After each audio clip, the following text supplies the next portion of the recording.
এক গ্রামে খুব গরিব এক বুড়ি বাস করত। বুড়িটা এতটাই গরিব ছিল যে ঠিকমতো খেতেও পেত না। একদিন বুড়ি একটা ক্ষেত থেকে মালিকের বাতিল করা কিছু শিমের দানা কুড়িয়ে নিয়ে এলো। ঠিক করলো শিমের দানাগুলো সে সিদ্ধ করে খাবে। খুব বেশি খিদে পাওয়ায় বুড়ির যেন তর সইছিল না। কয়লাতে আগুন ধরানোর জন্য কিছু খড়ে আগুন ধরিয়ে চুলোতে গুঁজে দিল। শিমের দানাগুলো চুলোয় বসানো হাঁড়িতে তাড়াহুড়ো করে দেবার সময় একটা শিমের দানা মেঝেতে খড়ের পাশে গিয়ে পড়ল। বুড়ির সেটা চোখে পড়ল না। কিছুক্ষণ পর এক টুকরো কয়লা জ্বলন্ত চুলো থেকে লাফ দিয়ে মেঝের খড় আর শিমের দানার মাঝখানে ঝুপ করে এসে পড়ল। এই ব্যাপারটাও বুড়ির চোখ এড়িয়ে ঘটল। তার সব মনোযোগ হাঁড়ির দিকে। বুড়ি যখন খাওয়ার চিন্তায় অস্থির, তখন মেঝের খড় ফিসফিসিয়ে জিজ্ঞেস করলো, বন্ধুরা, তোমরা কে কোত্থেকে এলে বলো দেখি। কয়লা বলল, বড় মাচা বেঁচে গেছি বাবা, না হলে এতক্ষণ চুলোর আগুনে পুড়ে ভাজা ভাজা হয়ে যেতাম। শিমের দানা রিনরিনে গলায় বলল, চামড়ায় আঁচ লাগবার আগে পালাতে পেরে প্রাণে বেঁচেছি। আমার বেচারা বন্ধুদের মতো না হলে আমাকেও বুড়ি হাঁড়িতে পুড়তো, আর আগুনের আঁচে গলে এতক্ষণে আমি স্যুপ হয়ে যেতাম। একটা লম্বা দম নিয়ে খড় বলল, আমারও একই দশা হতো বন্ধুরা। বুড়ি যেভাবে চুলোয় আমার ভাইদের ঠেসে ঠুসে দিয়েছে, ওরা সবাই জ্বলে পুড়ে ধোঁয়া হয়ে গেছে।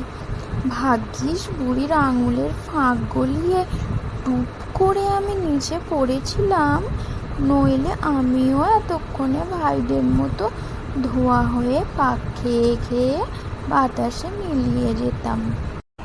কয়লা প্রশ্ন করল। এখন আমরা কি করবো বলো দেখি?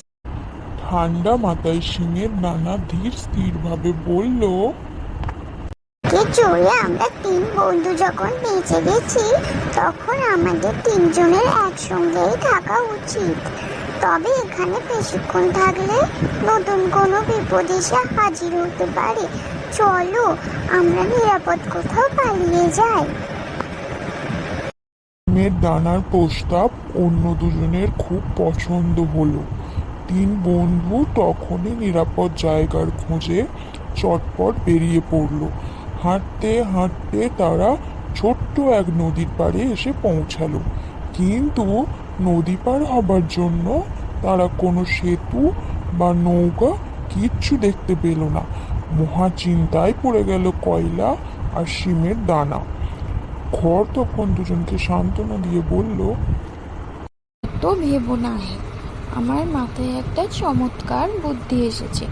বলছি শোনো, আমি শুয়ে পড়ে আমার শরীরটা নদীর এপার থেকে ওপার পর্যন্ত ছড়িয়ে দেব।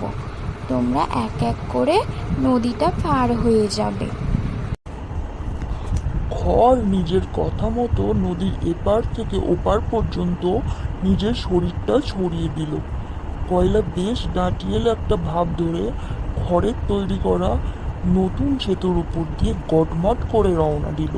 কিন্তু মাঝ বরাবর গিয়ে সেতুর নিচ দিয়ে জলের স্রোতের শব্দ শুনে সেদিকে তাকাতেই কয়লার আত্মা খাঁচা ছাড়া হবার উপক্রম হলো।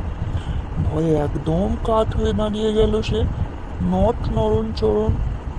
কয়লার টুকরো এতই ভয় পেয়েছে যে সামনে এগোনোর জন্য আর কিছুতেই সে নড়তে চড়তে পারছিল না। এদিকে জ্বলন্ত কয়লা এক জায়গাতে দাঁড়িয়ে থাকার কারণে খড় বেচারার শরীর পুড়তে শুরু করলো। পুড়তে পুড়তে পুড়তে সে দুটুকরো হয়ে গেল। খড় পড়ে যাওয়া মাত্রই কয়লাও হুড়মুড়িয়ে গিয়ে জলে পড়ল। জ্বলন্ত কয়লা জলে পড়ে শব্দ তুলে শেষবারের মতো নিঃশ্বাস নেবার চেষ্টায় খাবি খেতে খেতে মারা গেল। কয়লা আর খড়ের পরিণতির পুরোটা নদীর তীরে দাঁড়িয়ে চুপচাপ দেখছিল শিমের দানা। দুই সঙ্গীর ওরকম করুণ পরিণতি দেখে শিমের দানা দুঃখ না পেয়ে বরং বেদম হাসিতে ভেঙে পড়ল। শিমের দানা পেট ধরে হাসতেই থাকলো, থামতে পারে না এমন হাসি। হাসতে হাসতে হাসতে ফটাস করে শিমের দানার পেট ফেটে গেল। খড় আর কয়লার মতো সেও আর একটু হলে অক্কা পেতে যাচ্ছিল, কিন্তু নদীর পাড়ে একটা গাছের ছায়ায় যাত্রা বিরতি দিয়ে এক দর্জি বসে বিশ্রাম নিচ্ছিল। দর্জিটা খুব দয়ালু।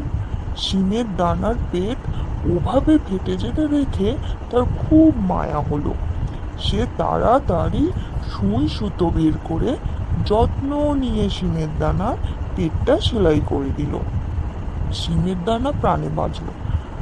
তার জীবন বাঁচানোর জন্য দর্জিকে ধন্যবাদ দিতে অবশ্য বলেনি শিমের দানা, কিন্তু দর্জিটা শিমের দানা পেট কালো সুতোয় সেলাই করেছিল বলে শিমের দানার শরীরে একটা কালো দাগ হয়ে গেল।